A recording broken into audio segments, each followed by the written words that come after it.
नमस्कार प्रिय विद्यार्थियों, आप सभी का स्वागत है आपके अपने यूट्यूब चैनल को करिकुलर मास्टर में। आज की वीडियो के माध्यम से हम चर्चा करेंगे पॉलिटिकल साइंस के मोस्ट इंपॉर्टेंट 75 एमसीक्यूज के बारे में। ये आपका पेपर है राम मनोहर लोहिया अवध विश्वविद्यालय का माइनर पेपर। बीए के प्रथम सेमेस्टर में जो माइनर पेपर होता है उसका एक क्वेश्चन पेपर है, इसको मैं सॉल्व करवाऊंगा। 2025-26 का आज ही पेपर हुआ है। ये political science, Indian national movement and constitution of India. यह आपके विश्वविद्यालय खास करके डीडीयू के सेकंड सेमेस्टर के लिए इंपॉर्टेंट होगा, सिद्धार्थ यूनिवर्सिटी के सेकंड सेमेस्टर के लिए इंपॉर्टेंट होगा। इसके अलावा और भी विश्वविद्यालय जो बिहार के विश्वविद्यालय उनके सेकंड सेमेस्टर के लिए इंपॉर्टेंट होगा। और ये माँ विंध्यवासिनी मिर्जापुर का जो पेपर लगा हुआ है वो ऑब्जेक्टिव पेपर उसके लिए बहुत महत्वपूर्ण होगा। तो माँ विंध्यवासिनी मिर्जापुर का जो 5 फरवरी को पेपर लगा है उसके लिए बहुत महत्वपूर्ण होगा। तो मिर्जापुर विश्वविद्यालय जो माँ विंध्यवासिनी है अभी नया खुला है उसके लिए बहुत ही महत्वपूर्ण है। और बाकी अगले साल यानी 2026-27 के पेपर जो माइनर का होगा राम मनोहर लोहिया का, सिद्धार्थ यूनिवर्सिटी का माइनर पेपर होगा, या आपका वीर बहादुर सिंह पूर्वांचल का माइनर पेपर हो, या फिर आपका महात्मा गांधी काशी विद्यापीठ, सबके माइनर पेपर के लिए बहुत ही महत्वपूर्ण है ये। तो Indian national movement and constitution of India का लेक्चर बहुत ही महत्वपूर्ण होगा। हम इसमें जो है बहुत ही इंपॉर्टेंट प्रश्नों के बारे में चर्चा करने का प्रयास करेंगे। 75 क्वेश्चन आपसे पूछे गए थे, वैसे मैं इसमें जो है 75 क्वेश्चन के साथ साथ आपको बहुत सारे क्वेश्चन और भी बताऊंगा, तो आपको घबराने की कोई ज़रूरत नहीं है। बहुत ही बारीकी के साथ चीज़ों को समझाते हुए हम आगे बढ़ेंगे। पहला क्वेश्चन आप देखेंगे महोदय। पहला प्रश्न आपका आ चुका है। पहला प्रश्न है, उच्चतम न्यायालय की स्थापना कब हुई है? उच्चतम न्यायालय यानी सुप्रीम कोर्ट, ठीक है। Supreme court was established in, supreme court की स्थापना जो हुई है 1950 में हुई है। ऑप्शन नंबर इसका बी करेक्ट आंसर होगा, ठीक है। भारत के उच्चतम न्यायालय ने सुप्रीम कोर्ट का उद्घाटन हुआ है किस डेट को? 28 जनवरी 1950 को इसका उद्घाटन हुआ है। 26 जनवरी को गणतंत्रता दिवस मनाया गया और उसके 2 दिन के बाद में 28 जनवरी 1950 को ही इसकी स्थापना की गई, किसकी? उच्चतम न्यायालय की, ठीक है। इसने भारत सरकार अधिनियम 1935 के तहत स्थापित फेडरल कोर्ट ऑफ इंडिया का स्थान लिया, ठीक है। ये बात आप ध्यान रखेंगे। दूसरा क्वेश्चन आपसे पूछा गया था, तो मैं ऐसे आपको समझा करके चीज़ों को बढ़ाते हुए आगे चलूंगा। अगला क्वेश्चन है, राष्ट्रीय आपातकाल किस आधार पर लगाया जा सकता है? राष्ट्रीय आपातकाल जो है युद्ध, बाहरी आक्रमण और सशस्त्र विद्रोह के लिए लगाया जा सकता है। अगर गृह युद्ध छिड़ जाए या कहीं बाहरी युद्ध हो जाए या बाहर से आक्रमण हो जाए, सशस्त्र विद्रोह जो है घर में ही छेड़ दिया जाए जनता के द्वारा, तो ऐसे में क्या लग सकता है? राष्ट्रीय आपातकाल लग सकता है। राष्ट्रपति जो है राष्ट्रीय आपातकाल लगाता है अनुच्छेद 352 के अंतर्गत, ठीक है। राष्ट्रीय आपातकाल 352 के अंतर्गत लगाया जाता है। राष्ट्रपति शासन जो होता है 356 के अंतर्गत, और 360 के अंतर्गत वित्तीय आपातकाल राष्ट्रपति घोषणा करता है। ये वैधानिक शक्तियां होती हैं किसकी? राष्ट्रपति के पास होती हैं। तो 352 के तहत प्रावधान क्या है? राष्ट्रीय आपातकाल का, ये बात ध्यान रखेंगे, ठीक है। यदि भारत की सुरक्षा को युद्ध, बाहरी आक्रमण या सशस्त्र विद्रोह से खतरा हो तो 44वें संविधान संशोधन के द्वारा आंतरिक अशांति शब्द था पहले, लेकिन अब आंतरिक अशांति के स्थान पर सशस्त्र विद्रोह शामिल शब्द कर दिया गया है। ये बात भी ध्यान रखेंगे। यानी शस्त्र के साथ अगर जो है जनता लोग आंदोलन करती हैं तो आप राष्ट्रीय आपातकाल लगा सकते हैं, ठीक है। उससे पहले क्या क्या था? आंतरिक अशांति पर भी एक बार लगाया गया था इनके इंदिरा गांधी के समय काल में। आगे देखते हैं, तीसरा नंबर क्वेश्चन आपका आ चुका। बढ़िया प्रश्न पूछे गए थे, आप सभी के लिए बहुत महत्वपूर्ण है। प्रश्न अगला आपका, समान वेतन समान कार्य किसमें उल्लिखित है? समान वेतन समान कार्य जो है ये राज्य के नीति निर्देशक तत्व में लिखा हुआ है, ठीक है। राज्य के नीति निर्देशक तत्वों की अगर बात करें तो संविधान के भाग 4, ठीक है, भाग 4 में अनुच्छेद 36 से लेकर के अनुच्छेद 51 तक भारतीय संविधान में डीपीएसपी यानी directive principles of state policies को शामिल किया गया है। अनुच्छेद 39 का जो डी है अनुच्छेद, उसमें जो है समान वेतन समान कार्य की बात कही गई है। यानी कहा गया है कि राज्य यह सुनिश्चित करेगा कि पुरुषों और महिलाओं को दोनों को समान कार्य करने पर समान वेतन मिलेगी। यह नीति निर्देशक तत्व यानी डीपीएसपी का हिस्सा है, यानी कि इसका बी ऑप्शन करेक्ट आंसर हो जाएगा। वहीं पर अगर बात की जाए मौलिक अधिकार की बात, तो मौलिक अधिकार अनुच्छेद 12 से लेकर के अनुच्छेद 35 तक भारतीय संविधान में जो है शामिल किए गए हैं। भाग 3 कहा जाता है, इसमें मैग्ना कार्टा भी इसको कहा जाता है, ये बात भी आप ध्यान रखेंगे। इस तरीके से मैं आपको बहुत बारीकी के साथ समझा रहा हूँ। मौलिक अधिकार को भारतीय संविधान में यूएसए यानी अमेरिका के संविधान से लिया गया है, जबकि नीति निर्देशक सिद्धांतों को ये आयरलैंड के संविधान से लिया गया है, ठीक है। ये बात आप ध्यान रखेंगे। और मौलिक कर्तव्य की बात की तो अनुच्छेद 51 का अनुच्छेद जो है बाद में शामिल किया गया है, तो मौलिक कर्तव्यों को शामिल किया गया उसके माध्यम से, ठीक है। तो मौलिक कर्तव्य 51 के का यानी भाग 4 का इसमें जोड़ा गया है, 4 का उसमें मौलिक कर्तव्यों को शामिल किया गया। पहले मौलिक कर्तव्य 10 शामिल किए गए थे, वर्तमान में मौलिक कर्तव्य कितने हैं? 11 मौलिक कर्तव्य हैं। ये बात आप ध्यान रखेंगे। मैंने आपको विस्तार से पूरा समझाने का प्रयास किया। मौलिक कर्तव्यों को भारतीय संविधान में रसिया के संविधान यानी रूस के संविधान से लिया गया है। क्लियर। आगे देखते हैं चौथा प्रश्न। प्रश्न है, संविधान की प्रस्तावना किस देश से प्रभावित है? तो संविधान की प्रस्तावना अमेरिका के संविधान से जो है प्रभावित है। भारतीय संविधान की प्रियम्बल जो है उसका विचार अमेरिका के संविधान से लिया गया है। हालांकि इसकी भाषा और आदर्श जो हैं वो अन्य देशों का प्रभाव उस पर पड़ता है, लेकिन इसका जो एक स्ट्रक्चर है, जो एक प्रकार से इसका जो विचार है बेसिकली, वो अमेरिका के संविधान से ही लिया गया है। ठीक है। पांचवा प्रश्न आपका आ चुका है, भारत का संविधान किस प्रकार का है? आलिखित संविधान नहीं। ब्रिटेन का संविधान अलिखित संविधान है, लेकिन भारत का संविधान लिखित संविधान है। तो भारत का संविधान लिखित संविधान है। दुनिया का सबसे बड़ा लिखित संविधान भारत का ही संविधान है। इसमें शासन के अंग, नागरिकों के अधिकार और कर्तव्यों का विस्तृत विवरण लिखा गया है। भारतीय संविधान जब बना था उसमें 395 अनुच्छेद, ठीक है, 22 भाग और 8 अनुसूचियां थी। अब अनुसूचियां 12 हो चुकी हैं। 450 से अधिक अनुच्छेद इसमें हो चुके हैं। ठीक है। और 25 भाग हो चुके थे, लेकिन अब जो है कुछ कम कर दी गई है। ठीक है। तो इस तरीके से ये व्यवस्था है भारतीय संविधान में। 2 साल 11 महीने 18 दिन भारतीय संविधान को बनते समय लगा था। ठीक है। अगला क्वेश्चन, सिविल सेवा किस भाग में आती है? तो सिविल सेवा जो होती है ये भाग किस में आती है बेटा? भाग किस में आती है? तो आप देखते हैं इसका करेक्ट आंसर क्या हो जाएगा? भाग 14 के अंतर्गत आती है। भाग 14 XIV, संविधान के भाग 14 यानी अनुच्छेद 308 से लेकर के अनुच्छेद 323 जो है भाग 14 के अंतर्गत आता है। इसमें संघ और राज्यों के अधीन सेवाओं जैसे कि यूपीएससी या पीएससी, ठीक है, राज्य पीएससी जो होता है, इन सभी का वर्णन जो है अनुच्छेद 308 से लेकर के 323 अनुच्छेद के बीच में किया गया है भाग 14 के अंतर्गत। ठीक है।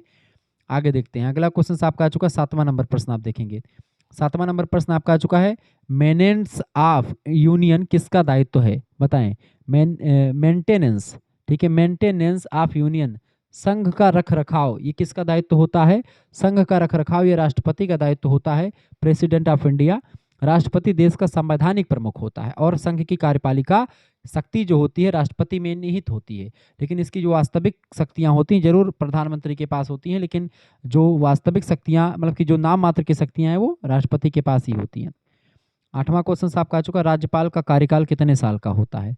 तो राज्यपाल का कार्यकाल 5 साल का होता है। बेसिकली अगर देखें तो 5 साल का कार्यकाल होता है। सामान्यतः राज्यपाल का कार्यकाल 5 साल का होता है, लेकिन वह राष्ट्रपति के प्रसाद पर्यंत तक पद धारण कर सकता है। मैंने 5 साल पूरा हो गया है और फिर भी राष्ट्रपति अगर चाहता है कि यह व्यक्ति पद पर बना रहे तो वह व्यक्ति पद पर हमेशा बना भी रहेगा, यानी कि राष्ट्रपति जब तक चाहे तब तक राज्यपाल किसी राज्य का, किसी स्टेट का राज्यपाल बना रह सकता है।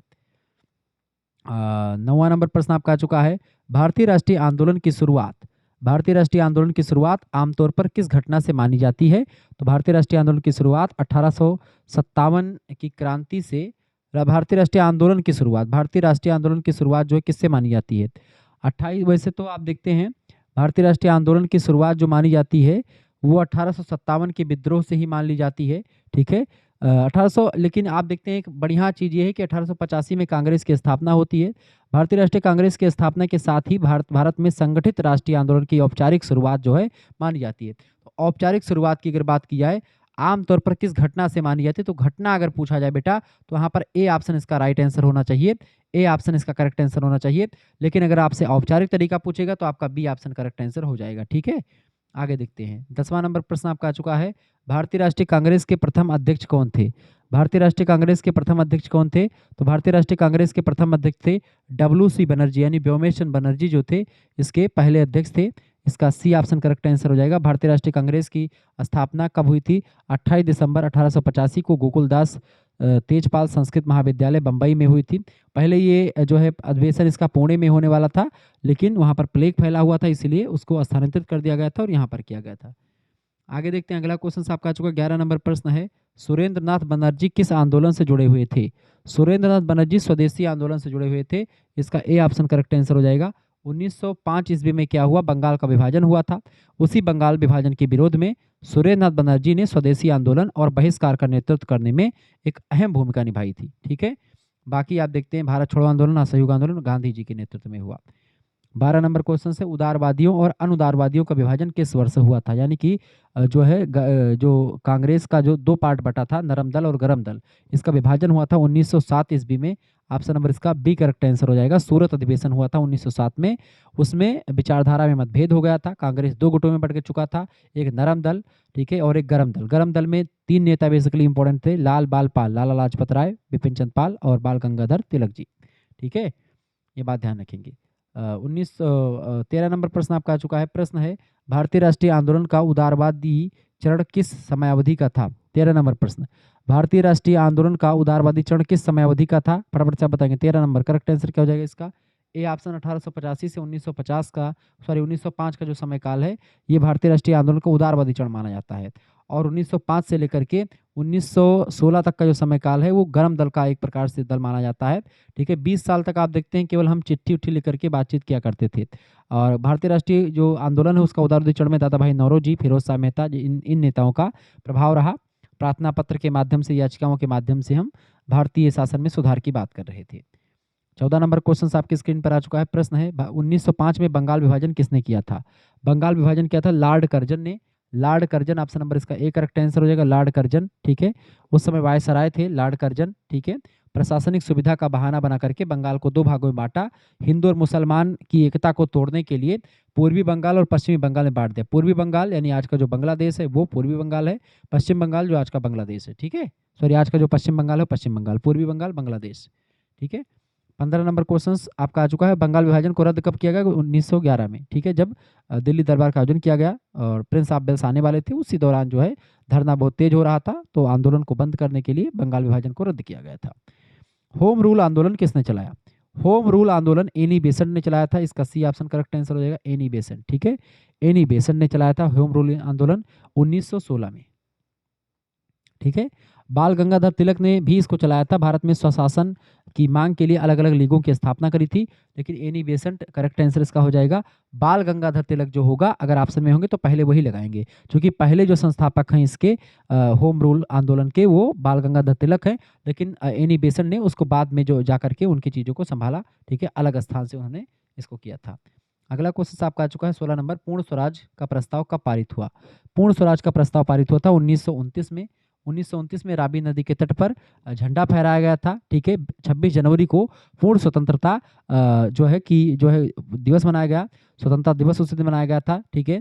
और पूर्ण स्वतंत्रता घोषित कर दी गई थी पंडित जवाहरलाल नेहरू की अध्यक्षता में। 1929 का लाहौर अधिवेशन हुआ था, ठीक है। रावी नदी के तट पर जो है ये चीजें हुई थी, पूर्ण स्वराज की मांग उसी समय शुरू हुई थी। 26 जनवरी की उसी डेट को याद करने के लिए 26 जनवरी को संविधान लागू किया गया, ये बात ध्यान रखेंगे 1950 में। अगला क्वेश्चन आपका आ चुका है 17 नंबर प्रश्न आपका आ चुका है। प्रश्न है भारत का संविधान किस तिथि को अपनाया गया। भारत का संविधान 17 नंबर, भारत का संविधान किस तिथि को अपनाया गया था। तो भारत का संविधान 26 नवंबर 1949 को अपनाया गया था। 26 नवंबर 1949 को अपनाया गया था और लागू जो हुआ था बेटा 1950 में जाकर के लागू हुआ। इसको एडॉप्ट किया गया था कब, 1949 को, 26 नवंबर की डेट को। इसीलिए इसी दिन को संविधान दिवस के रूप में मनाते हैं, 26 नवंबर को संविधान दिवस मनाते हैं, ठीक है, ये बात आप ध्यान रखेंगे। अब यहाँ पर 26 जनवरी 1950 को लागू हुआ था, ये बात ध्यान रखेंगे, इसीलिए हम गणतंत्र दिवस मनाते हैं 26 जनवरी की डेट को। और 15 अगस्त को हमारा देश आज़ाद हुआ था। 2 अक्टूबर को किसकी जन्म हुआ था, गांधी जी का जन्म हुआ था 2 अक्टूबर की डेट को। अगला क्वेश्चन आपका आ चुका है 18 नंबर प्रश्न आपका आ चुका है। संविधान सभा में कुल कितने सदस्य थे। संविधान सभा में जो सदस्य थे कुल मिलाकर के 389 सदस्य थे उस समय। ऑप्शन नंबर इसका बी करेक्ट आंसर हो जाएगा, 389 सदस्य थे। कैबिनेट मिशन योजना के अनुसार संविधान सभा में कुल मिलाकर के 389 सदस्य थे, ठीक है। हालांकि विभाजन के बाद में इसकी संख्या कम हो गई, जब भारत पाकिस्तान विभाजन हो गया तो ये संख्या घट गई थी। 19 नंबर क्वेश्चन आपका आ चुका, संविधान सभा के अस्थायी अध्यक्ष कौन थे। संविधान सभा के अस्थायी अध्यक्ष जो थे वो डॉक्टर राजेंद्र प्रसाद थे। और अस्थायी अध्यक्ष पूछे, अगर यहाँ पर अस्थायी पूछा गया है, यहीं पर एक शब्द आपसे पूछा था अस्थायी अध्यक्ष कौन थे इसके, ठीक है। संविधान सभा के अस्थायी अध्यक्ष थे डॉक्टर सच्चिदानंद सिन्हा, ये बात आप ध्यान रखेंगे, ठीक है। वो 9 दिसंबर की डेट को 1946 में पहली अध्यक्षता उन्होंने ही की थी, किसने, डॉक्टर सच्चिदानंद सिन्हा जी ने, ठीक है। सबसे वरिष्ठ व्यक्ति वही थे, इसलिए उनको अध्यक्ष बना दिया गया था, अस्थायी अध्यक्ष। फिर 2 दिन के बाद में 11 दिसंबर 1946 को डॉक्टर राजेंद्र प्रसाद को संविधान सभा का अस्थायी अध्यक्ष चुना गया सर्वसम्मति से, ठीक है, जो भारत के पहले राष्ट्रपति भी थे। सी ऑप्शन करेक्ट आंसर होगा। 20 नंबर क्वेश्चन आप देखेंगे। 20 नंबर प्रश्न, संविधान सभा के ड्राफ्टिंग कमेटी के अध्यक्ष कौन थे। ड्राफ्टिंग कमेटी यानी प्रारूप समिति, प्रारूप समिति के अध्यक्ष कौन थे, B R Ambedkar. B R Ambedkar ji जो थे ये संविधान सभा के प्रारूप समिति के अध्यक्ष थे। ठीक है, प्रारूप समिति के अध्यक्ष थे जिनका कार्य संविधान का एक मसौदा या एक सांचा तैयार करना था, एक खाका तैयार करना था संविधान का। इसके सलाहकार थे बी एन राव जी। ठीक है, 21 नंबर क्वेश्चन से, भारत का संविधान कब लागू हुआ? प्रश्न यहीं पर देखें, दोनों प्रश्न में अंतर है। भारत का संविधान किस तिथि को अपनाया गया, एडॉप्ट किया गया? तो 26 नवंबर 1949 को, इसीलिए 26 नवंबर को संविधान दिवस के रूप में मनाते हैं। ठीक है, पूछा क्या गया अब यहाँ पर प्रश्न, भारत का संविधान कब लागू हुआ? लागू हुआ 26 जनवरी 1950 को। इसका बी ऑप्शन करेक्ट आंसर हो जाएगा। बहुत बढ़िया प्रश्न दोनों। ठीक है, पूरी तरीके से 26 जनवरी 1950 को लागू हुआ था। इसी दिन भारत एक गणतंत्र बना था, रिपब्लिक स्टेट बना था। 22 नंबर क्वेश्चन आपका आ चुका है, नागरिकता से संबंधित प्रावधान संविधान के किस भाग में है? नागरिकता, देखिए भारतीय संविधान का भाग 1 संघ और उसके राज्य क्षेत्र की बात करता है। संघ और उसका राज्य क्षेत्र की बात करता है। भाग 2 जो है यही नागरिकता की बात करता है। भाग 2 किसकी बात करता है बेटा? नागरिकता की बात करता है। नागरिकता की बात कौन करता है? भाग 2। अनुच्छेद 5 से लेकर के 11 तक नागरिकता का प्रावधान है। अनुच्छेद 1 से लेकर के 4 तक संघ और उसका राज्य क्षेत्र है। अनुच्छेद 12 से लेकर के अनुच्छेद 35 तक भारतीय संविधान में मौलिक अधिकार है। भाग 4 में 36 से लेकर के 51 तक नीति निर्देशक सिद्धांतों को शामिल किया गया है। भाग 4 के का में और 51 के का अनुच्छेद में भारतीय जो कर्तव्य है, मौलिक कर्तव्य, उनको शामिल किया गया है। ये सब चीज़ें ध्यान रखेंगे। तो नागरिकता का प्रावधान भाग 2 में है। अनुच्छेद 5 से लेकर के 11 तक भारत में नागरिकता किसको कैसे दी जाएगी, इसके बारे में पूरा मेंशन किया गया है।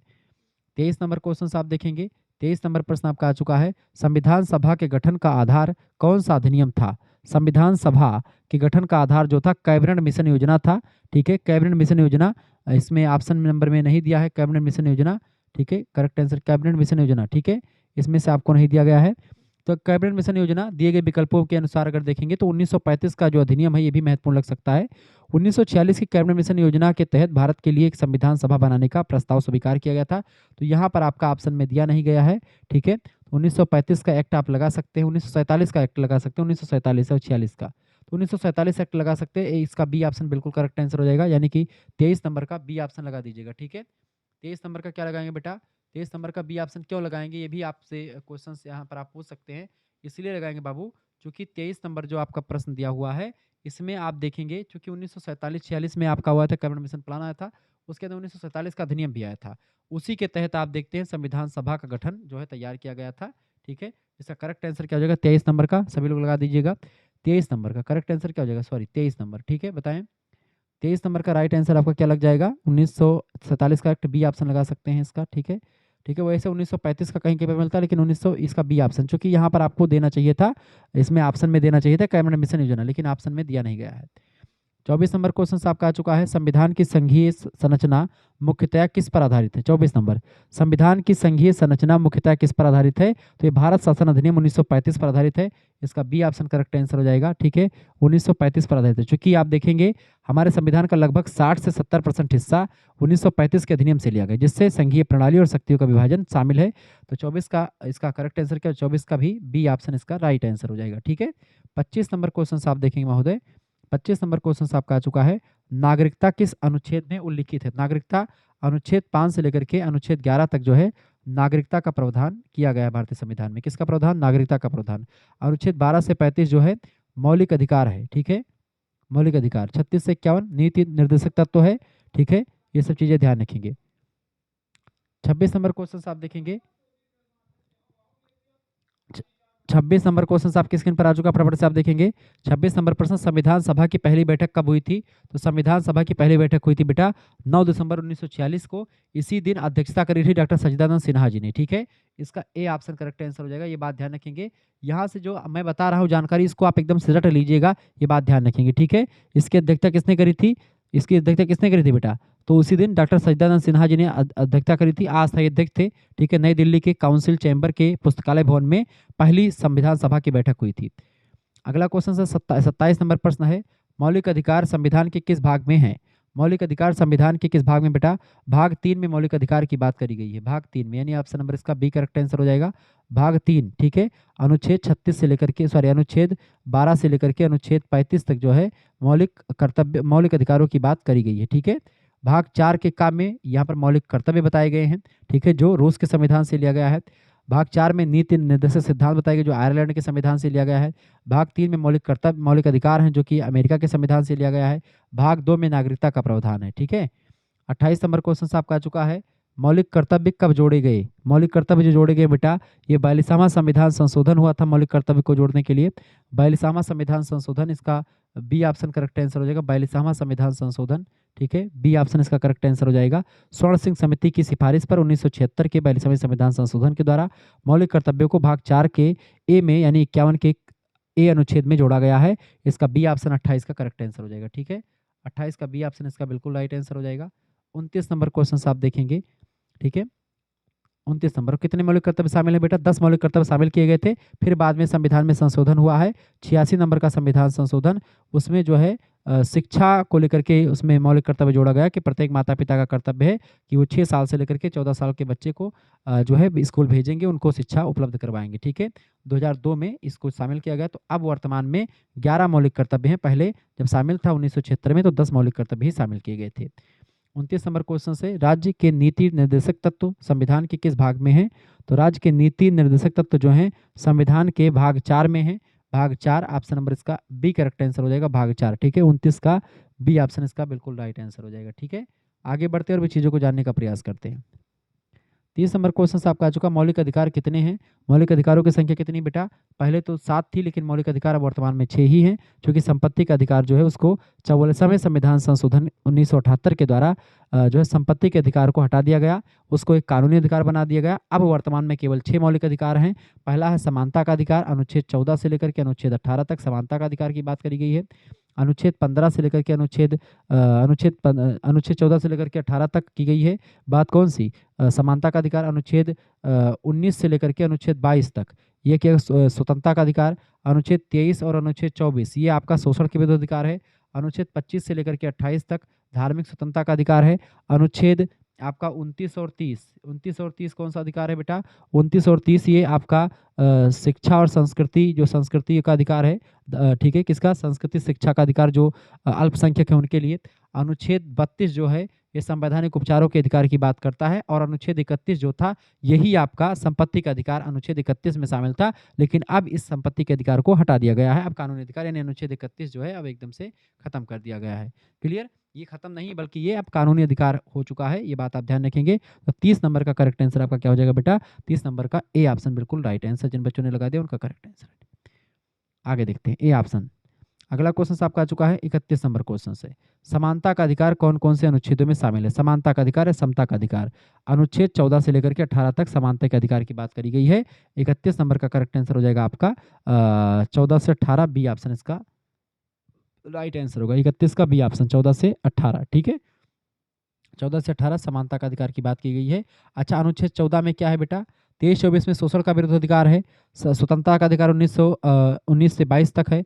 अनुच्छेद 14 में क्या है? अनुच्छेद 14 में विधि के समक्ष समता यानी समानता का अधिकार का यहाँ पर बताया गया कि कानून की नज़र में सभी बराबर होंगे। ठीक है, अभी ये क्या नाम है, एक नियम आया था, यूजीसी कानून आया था। ये कानून जो है इसी अनुच्छेद 14 का उल्लंघन कर रहा था। अनुच्छेद 14 में कहा गया है कि कानून के नज़र में सब बराबर होंगे, चाहे वो किसी भी धर्म के हों, किसी भी जाति के हों। ठीक है, कानून किसी प्रकार का कोई भेदभाव नहीं करेगा। अनुच्छेद 15 कहता है धर्म, जाति, लिंग, जन्मस्थान इसके आधार पर किसी प्रकार कोई भेदभाव नहीं किया जाएगा। जबकि ये यूजीसी कानून जो था अनुच्छेद 15 का भी उल्लंघन करता था। जाति के आधार पर जो है इसमें कानून बनाया गया था, जिसमें सवर्ण जो व्यक्ति हैं यानी कि जो ब्राह्मण, क्षत्रिय, वैश्य या जो लाला या बनिया लोग हैं, इनको लेकर के अगर कोई दलित का जो है बच्चा झूठ भी कुछ बोल देता है तो उसके खिलाफ कंप्लेंट की जा सकती थी। ऐसा प्रावधान इसमें किया गया था। ठीक है, हालांकि अब सुप्रीम कोर्ट ने इस पर रोक लगा दी है, क्योंकि सुप्रीम कोर्ट को लगा कि ये संविधान का उल्लंघन करता है, तो मार्च तक रोक लगा दी गई है।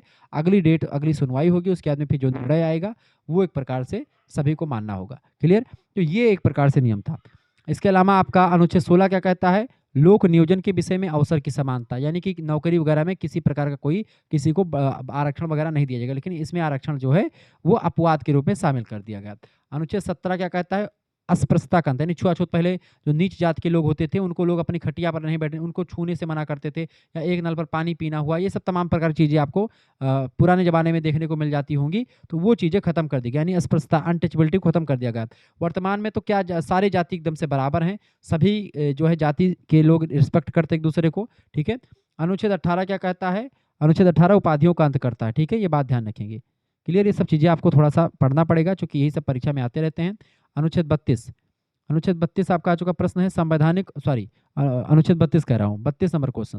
संवैधानिक उपचारों का अधिकार किस अनुच्छेद में है? संवैधानिक उपचारों का जो है अनुच्छेद 32 में ही शामिल है, अनुच्छेद 32 यानी ऑप्शन नंबर सी। ठीक है, 32 नंबर क्वेश्चन पर ही आपका आ चुका है अनुच्छेद 32, सी ऑप्शन करेक्ट आंसर हो जाएगा। ठीक है, आगे देखते हैं। संवैधानिक उपचारों के अधिकार में 5 प्रकार की रिट जारी की जाती है, ये बात आप ध्यान रखेंगे। ठीक है, भीमराव अंबेडकर जी ने संविधान की आत्मा कहा है, संविधान का हृदय कहा है अनुच्छेद 32 को, ये बात आप ध्यान, क्योंकि अगर आपके मौलिक अधिकार का हनन होता है तो आप सुप्रीम कोर्ट जा सकते हैं अपने मौलिक अधिकारों के हनन के लिए। ठीक है, 33 नंबर क्वेश्चन आपका आ चुका, शिक्षा का अधिकार किस अनुच्छेद में जोड़ा गया? शिक्षा का अधिकार जो जोड़ा गया है, शिक्षा का अधिकार जो जोड़ा गया अनुच्छेद 21 के का में जोड़ा गया, 21 के ए में जोड़ा गया है।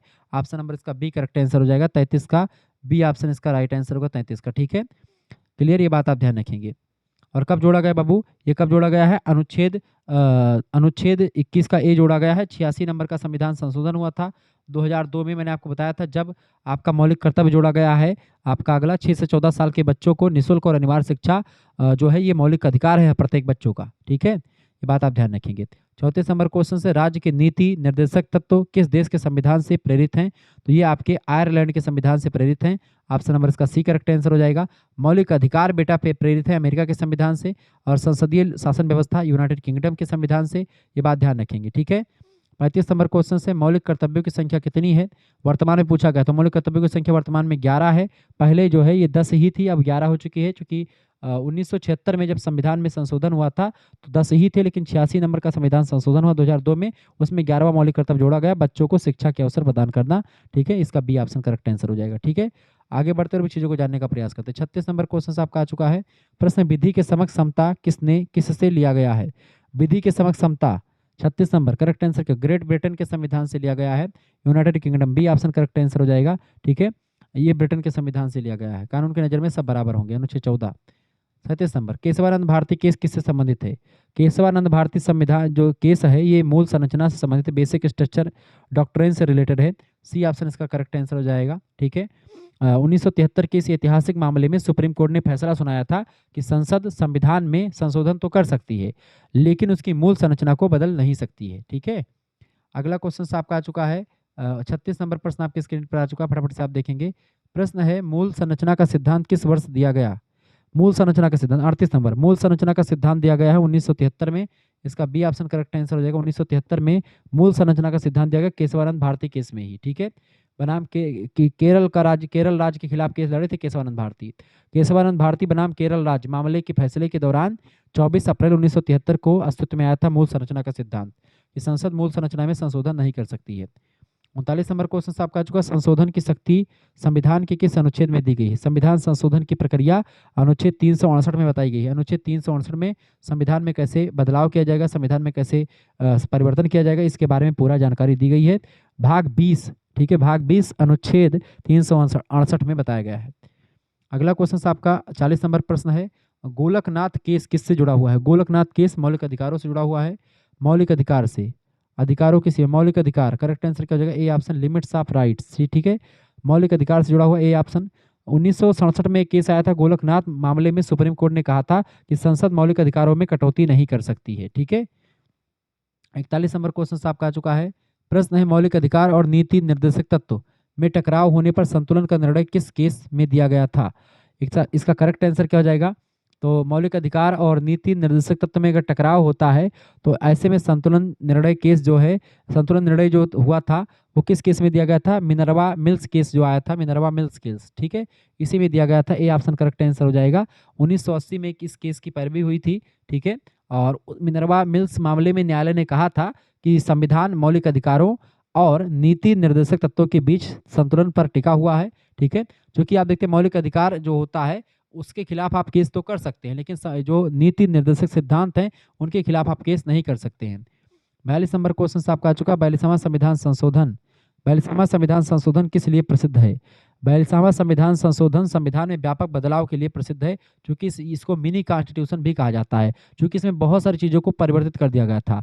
लघु संविधान या मिनी कॉन्स्टिट्यूशन कहा जाता है, क्योंकि इसमें आप देखते हैं 3 शब्द जो है भारत की प्रस्तावना में जोड़े गए थे भारतीय संविधान की, समाजवादी शब्द, धर्मनिरपेक्षता शब्द और अखंडता शब्द, यानी सेकुलरिज्म शब्द, इंटीग्रिटी शब्द और सोशलिज्म, ये सारे शब्द जो है 1976 में जोड़े गए थे 42वें संविधान संशोधन में। इंदिरा गांधी की सरकार थी। बी ऑप्शन करेक्ट आंसर होगा।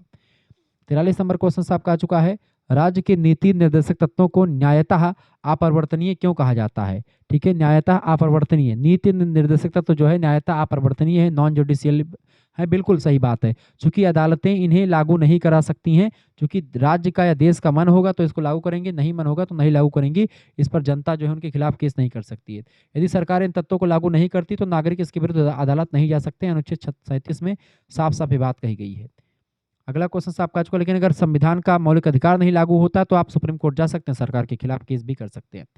अगला क्वेश्चन आपका आ चुका है। 44 नंबर प्रश्न है आपका, संविधान संशोधन प्रक्रिया किस स्रोत से लिया गया है? संविधान संशोधन की प्रक्रिया को दक्षिण अफ्रीका के संविधान से भारतीय संविधान में ग्रहण किया गया है।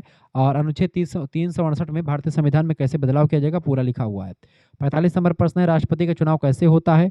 राष्ट्रपति का चुनाव जो होता है बेटा, वो एक निर्वाचक मंडल यानी इलेक्टोरल कॉलेज के द्वारा होता है। इसका सी ऑप्शन करेक्ट आंसर, जिसमें सांसद विधायक लोग शामिल होते हैं, लोकसभा के और राज्यसभा के सांसद। निर्वाचित सांसद और राज्य विधानसभा के जो विधायक लोग होते हैं, निर्वाचित विधायक, वही शामिल होते हैं जो जिनको जनता ने चुना हुआ है। 46 नंबर क्वेश्चन आपका आ चुका, प्रधानमंत्री की नियुक्ति कौन करता है? 46 नंबर, प्रधानमंत्री की नियुक्ति कौन करता है बेटा? प्रधानमंत्री की नियुक्ति जो है राष्ट्रपति करता है। इसका बी ऑप्शन बिल्कुल करेक्ट आंसर हो जाएगा, प्रेसिडेंट करता है प्रधानमंत्री की नियुक्ति। किस अनुच्छेद के तहत? अनुच्छेद 75 के तहत राष्ट्रपति जो होता है लोकसभा में बहुमत प्राप्त दल के नेता को प्रधानमंत्री की नियुक्ति करता है। ठीक है, ध्यान रखेंगे। 47 नंबर क्वेश्चन आपका आ चुका, लोकसभा की अधिकतम सदस्य संख्या कितनी होती है? लोकसभा की अधिकतम सदस्य संख्या जो होती है 552 होती है। इसका सी ऑप्शन बिल्कुल करेक्ट आंसर हो जाएगा, 552 होती है। संविधान के अनुसार अधिकतम संख्या 552 हो सकती है। ठीक है, 530 राज्यों से आते हैं और 20 केंद्र शासित प्रदेशों से और 2 एंग्लो इंडियन, जिन्हें अब समाप्त कर दिया गया, एंग्लो इंडियन को समाप्त कर दिया गया है। ठीक है, ये बात आप ध्यान रखेंगे। आगे देखते हैं। 48 एंग्लो इंडियन मतलब कि जो आधे अंग्रेज हों आधे भारतीय हों, वो लोग भी 2 लोग सांसद बनते थे पहले, अब इसको समाप्त कर दिया गया है। 48 नंबर क्वेश्चन से, राज्यसभा का कार्यकाल कितने साल का होता है? राज्यसभा का कार्यकाल जो होता है बेटा, वो अस्थाई सदन होता है, अस्थाई सदन होता है। इसका कार्यकाल कितना भी नहीं होता है, क्योंकि लोकसभा के सांसदों राज्यसभा के सांसदों का कार्यकाल 6 साल का होता है, लेकिन राज्यसभा का कोई कार्यकाल ही नहीं होता है, क्योंकि ये कभी भंग नहीं होती है। ठीक है, ये बात ध्यान रखेंगे, इसीलिए अस्थाई सदन है। इसके सदस्यों का कार्यकाल 6 साल का होता है। प्रत्येक 2 साल पे 1/3 सदस्य को सेवानिवृत्त किया जाता है, यानी कि उनको छुट्टी दी जाती है जिनका 6 साल पूरा हो चुका हो। जबकि लोकसभा का कार्यकाल 5 साल का होता है, लेकिन राज्यसभा का कार्यकाल ही नहीं होता, अस्थाई सदन है ये। ठीक है, बी ऑप्शन करेक्ट आंसर होगा। 49 नंबर क्वेश्चन से, संसद का संयुक्त सत्र कौन बुला सकता है? संसद का संयुक्त सत्र कौन बुला सकता है? संसद का संयुक्त सत्र यानी ज्वाइंट सेशन बुलाता है राष्ट्रपति। ऑप्शन ए करेक्ट आंसर हो जाएगा इसका। अनुच्छेद 108 के तहत किसी विधेयक पर गतिरोध होने पर राष्ट्रपति संयुक्त बैठक बुलाता है, जिसकी अध्यक्षता लोकसभा का अध्यक्ष ही करता है। ठीक है, और राज्यसभा का अध्यक्ष कौन होता है? राज्यसभा का अध्यक्ष जो होता है, जो भारत का उपराष्ट्रपति होता है, वही राज्यसभा का सभापति होता है, पदेन सभापति। ठीक है, 50 नंबर क्वेश्चन से आपका आ चुका, लोकसभा अध्यक्ष का चुनाव कौन करता है? लोकसभा अध्यक्ष का चुनाव कौन करता है? 50 नंबर बताएं। लोकसभा अध्यक्ष का चुनाव कौन करता है बेटा? बिल्कुल, लोकसभा के अध्यक्ष का चुनाव करता है लोकसभा के अध्यक्ष का चुनाव कौन करता है? लोकसभा के सांसद लोग जो हैं वही करते हैं। सी ऑप्शन इसका करेक्ट आंसर हो जाएगा। लोकसभा के सदस्य अपने बीच से ही बहुमत के द्वारा अध्यक्ष का चुनाव करते हैं। ऑप्शन नंबर इसका सी करेक्ट आंसर हो जाएगा। ठीक है, राष्ट्रपति जो होता है उसका चुनाव नहीं करता, राष्ट्रपति उसको एक प्रकार से जो है शपथ दिलवा सकता है। ठीक है, जबकि चुनाव लोकसभा के सांसद ही करते हैं, सांसद जितने लोग वोट देंगे वही बन जाएगा। 51 नंबर क्वेश्चन से, राज्यपाल की नियुक्ति कौन करता है? बताएं, राज्यपाल की नियुक्ति कौन करता है बेटा? राज्यपाल की नियुक्ति कौन करता है? राष्ट्रपति करता है राज्यपाल की नियुक्ति। ऑप्शन नंबर इसका ए करेक्ट आंसर होगा। और राष्ट्रपति जब तक चाहे तब तक बना रहता है। अनुच्छेद 155 के अनुसार राज्य के राज्यपाल की नियुक्ति भारत के राष्ट्रपति के द्वारा की जाती है। राज्यपाल केंद्र के प्रतिनिधि के रूप में राज्य में काम करता है। ठीक है, 52 नंबर क्वेश्चन से, मुख्यमंत्री किसके प्रति उत्तरदायी होता है? मुख्यमंत्री अगर कोई काम करता है तो विधानसभा में उसको जाकर के उत्तर देना पड़ेगा, यानी विधानसभा के प्रति उत्तरदायी होता है। ऑप्शन नंबर इसका सी करेक्ट आंसर हो जाएगा। लेजिस्लेटिव असेंबली के प्रति उत्तरदायी होता है मुख्यमंत्री। जैसे कि प्रधानमंत्री संसद के प्रति उत्तरदायी होता है, ऐसे ही मुख्यमंत्री विधानसभा के प्रति उत्तरदायी होता है। ठीक है, ये बात आप ध्यान रखेंगे। जवाब देना पड़ता है जाकर के। जैसे मोदी जी हैं, यूजीसी बिल लाए, उनको जवाब देना पड़ेगा कि क्यों लाए हैं, किस लिए लाए हैं, इसका तर्क क्या है। राज्य विधान परिषद एक, चूंकि उनसे जनता के प्रतिनिधियों से सवाल पूछे जा रहे थे। 53 नंबर क्वेश्चन आपका आ चुका है। राज्य विधान परिषद एक क्या है? एक अस्थायी सदन है राज्य विधान परिषद, ठीक है, जिसमें एमएलसी लोग बैठते हैं, वो अस्थायी सदन है, वो भी भंग नहीं होती। जैसे राज्यसभा है, ऐसे ही आपका परमानेंट हाउस होता है राज्य विधान परिषद, ठीक है। राज्यसभा की तरह ही विधान परिषद भी अस्थायी सदन है, जिसे भंग नहीं किया जा सकता है, हालांकि संसद इसे समाप्त कर सकती है जब चाहे तब। 54 नंबर क्वेश्चन आपका आ चुका। विधान परिषद में सदस्यों का कार्यकाल कितना होता है? तो सदस्यों का कार्यकाल 6 साल होता है, जो सेम पैटर्न होता है केंद्र में राज्यसभा का, वही काम इसमें भी होता है। प्रत्येक 2 साल पर 2 तिहाई बहुमत, 2 तिहाई जो सदस्य होते हैं उनको निकाला जाता है, यानी सेवानिवृत्ति दी जाती है। 55 नंबर क्वेश्चन है, सुप्रीम कोर्ट के मुख्य न्यायाधीश की नियुक्ति कौन करता है? तो सुप्रीम कोर्ट के मुख्य न्यायाधीश की नियुक्ति भारत का राष्ट्रपति करता है। ऑप्शन नंबर इसका बी करेक्ट आंसर हो जाएगा, ठीक है। भारत के मुख्य न्यायाधीश की नियुक्ति कौन करता है? CGI, chief justice of India. अन्य न्यायाधीशों की नियुक्ति राष्ट्रपति के द्वारा कोलिजियम की सिफारिश पर करी जाती है, जिस तरीके से लोग बताते हैं। अगला क्वेश्चन आपका आ चुका है। 56 नंबर प्रश्न है, सुप्रीम कोर्ट के न्यायाधीशों की सेवानिवृत्ति। सुप्रीम कोर्ट का जो न्यायाधीश होते हैं, जो जज होते हैं, उनकी सेवानिवृत्ति यानी कि उनकी जो मतलब कि रिटायर की एज कितनी होती है? तो 65 साल पर रिटायर होने की एज होती है जो सुप्रीम कोर्ट के न्यायाधीश होते हैं, ठीक है, 65 साल। इसका सी ऑप्शन करेक्ट आंसर हो जाएगा। 57 नंबर क्वेश्चन आपका आ चुका है, हाई कोर्ट न्यायाधीश की सेवानिवृत्ति आयु। 57 नंबर, हाई कोर्ट उच्च न्यायालय न्यायाधीश की सेवानिवृत्ति आयु 62 साल है, यानी हाई कोर्ट के जो न्यायाधीश होते हैं उनकी जो है रिटायर की उम्र 62 साल होती है, और सुप्रीम कोर्ट के जज की जो एक प्रकार से रिटायर की उम्र होती है 65 साल होती है। 58 नंबर क्वेश्चन आपका आ चुका है, फटाफट से आप देखने का प्रयास करेंगे। न्यायिक पुनराविलोकन का अधिकार किसे है? न्यायिक पुनराविलोकन का जो अधिकार है, जुडिशियल रिव्यू, इसका अधिकार सुप्रीम कोर्ट या हाई कोर्ट दोनों को होता है। सी ऑप्शन करेक्ट आंसर हो जाएगा, सुप्रीम कोर्ट को है, ठीक है।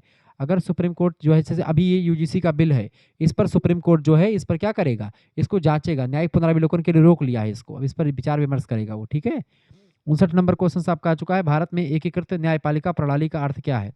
59 नंबर बताएं, 59 नंबर करेक्ट आंसर क्या है? भारत में एकीकृत न्यायपालिका प्रणाली का अर्थ होता है शीर्ष पर एक प्राधिकरण यानी सुप्रीम कोर्ट होगा। इसका बी ऑप्शन करेक्ट आंसर हो जाएगा, एक सर्वोच्च न्यायालय, ठीक है। बी ऑप्शन इसका राइट आंसर हो जाएगा। इसका मतलब ये है कि पूरे देश के लिए न्यायालयों की एक ही श्रृंखला है, जिसमें सबसे ऊपर सुप्रीम कोर्ट और फिर हाई कोर्ट और उसके नीचे फिर अधीनस्थ न्यायालय आएंगे। 60 नंबर क्वेश्चन आपका आ चुका है, सुप्रीम कोर्ट किस अनुच्छेद के तहत रिट जारी करता है? तो सुप्रीम कोर्ट जो होता है वो अनुच्छेद 32 के तहत जो है 5 प्रकार की रिट जारी करता है, ये बात आप ध्यान रखेंगे। 226 के तहत 5 प्रकार की रिट जारी करता है, अनुच्छेद 226 के तहत, और अनुच्छेद 32 में चीजें बताई गई हैं। और हाई कोर्ट जो होता है 226 के तहत 5 प्रकार की रिट जारी करता है, और सुप्रीम कोर्ट जो होता है वो अनुच्छेद 32 के तहत जारी करता है। सुप्रीम कोर्ट अनुच्छेद 32 के तहत, जबकि हाई कोर्ट जो होता है वो 226 के तहत, दोनों को ध्यान रखेंगे। 61 नंबर क्वेश्चन से, वित्त आयोग कितने वर्षों के अंतराल पर गठित किया जाता है? बताएं। 31 नंबर, वित्त आयोग जो होता है फाइनेंस कमीशन, कितने वर्षों के अंतराल पर गठित किया जाता है? तो 5 वर्षों के अंतराल पर गठित किया जाता है। इसका सी ऑप्शन करेक्ट आंसर हो जाएगा। 62 नंबर क्वेश्चन आप देखेंगे, केंद्र राज्य संबंध किस संविधान भाग में है? केंद्र राज्य संबंध जो है संविधान के किस भाग में बताया गया है? तो भाग जो है 11 में अनुच्छेद 245 से 263 तक केंद्र और राज्यों के बीच में विधायी और प्रशासनिक संबंधों की व्याख्या की गई है। संघ सूची, राज्य सूची, समवर्ती सूची के बारे में पूरा विस्तार से बताया गया है, भाग 11, ठीक है। ऑप्शन नंबर इसका भाग 11 का option number C correct answer हो जाएगा, भाग 11, ठीक है। आगे बढ़ते हैं, अगला क्वेश्चन 63 नंबर, चुनाव आयोग एक क्या है? चुनाव आयोग एक यानी इलेक्शन कमीशन एक संवैधानिक संस्था है, बिल्कुल संवैधानिक संस्था है, कॉन्स्टिट्यूशनल बॉडी है, ए ऑप्शन इसका राइट आंसर हो जाएगा। अनुच्छेद 324 के तहत चुनाव आयोग की स्थापना की गई है। एक स्वायत्त संवैधानिक निकाय है ये, जो चुनाव करवाता है भारत में। अगला क्वेश्चन 64 नंबर यहाँ पर दिखाई कम पड़ा। 64 नंबर प्रश्न आपका पूछा गया, अनुसूचित क्षेत्र शेड्यूल एरियाज किस अनुसूची में है? तो अनुसूचित क्षेत्र जो है 5वीं अनुसूची में शामिल किया गया, 5वीं अनुसूची, ए ऑप्शन इसका करेक्ट आंसर हो जाएगा, ठीक है। 65 नंबर क्वेश्चन आपका आ चुका है, उत्तर पूर्व के 4 राज्य खास करके असम, मेघालय, त्रिपुरा, मिजोरम जनजातीय क्षेत्रों का प्रावधान किस अनुसूची में किया गया है? तो अनुसूची 6ठी अनुसूची में किया गया है। इसका बी ऑप्शन बिल्कुल राइट आंसर हो जाएगा। अगला क्वेश्चन से 66 नंबर प्रश्न आपका आ चुका है, पंचायतों के प्रावधान संविधान की किस अनुच्छेद श्रृंखला में है? बताएं। 66 नंबर बताएं, पंचायतों के प्रावधान संविधान की किस अनुच्छेद श्रृंखला में है? तो पंचायतों के प्रावधान जो हैं वो अनुच्छेद जो है 243 से 243 ओ तक है अनुच्छेद। इसका option number A correct answer हो जाएगा। नेक्स्ट क्वेश्चन आपका आ चुका है 67 नंबर, केंद्र सूची में कौन सा विषय शामिल है? केंद्र सूची में इनमें से कौन सा विषय शामिल है? देखिए केंद्र सूची में रक्षा यानी डिफेंस वाला जो क्षेत्र है केंद्र सूची का विषय है, जबकि पुलिस जो है बेटा ये आपका नहीं है, पुलिस जो है आपका राज्य सूची का विषय है। केंद्र सूची यूनियन लिस्ट में आपका रक्षा मंत्रालय, विदेश मंत्रालय, रेलवे, बैंकिंग, राष्ट्रीय महत्व के विषय केंद्र सरकार के अधिकार के क्षेत्र के अंतर्गत आते हैं, बात ध्यान रखेंगे। 68 नंबर क्वेश्चन आपका आ चुका है, राज्य सूची का विषय इनमें से कौन सा है? राज्य सूची का विषय आपका जैसे सेना केंद्र सूची का विषय है ये, ठीक है।